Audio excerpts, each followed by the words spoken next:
from the beginning, I knew I needed to be extraordinary. I needed to come back and have an impact in my community. So even at the time when I was working in China, you'd be surprised actually. That company I worked for, Sunshine Kaidi, employed me to pursue projects for them in Australia. Now, when I joined and looked at what they were doing, renewable energies and all that, I felt, no.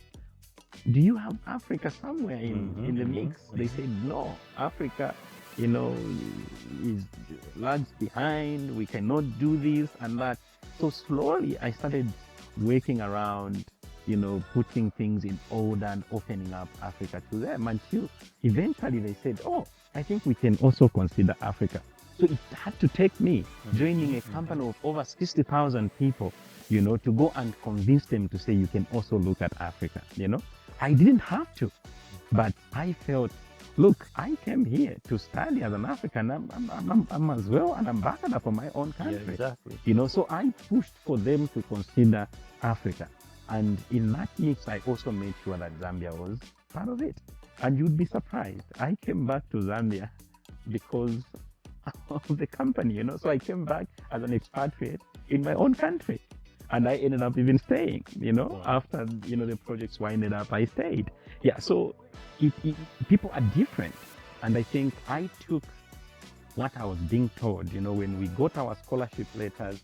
I think I remember then the secretary to the bursaries, because our time it was the bursaries, not the higher education loans and whatever, So he was saying, you are going out there, to learn so that you can come back and impact your communities. Yes, exactly. And even the application for a Bay Trust scholarship, you stood a better chance of winning it if what you were studying was going to have an impact in your community. Though mine became a special case because I went to do management, and which they told me they were not sponsoring anybody who is moving from engineering to management. In fact, they don't even sponsor people to just go and do a general management.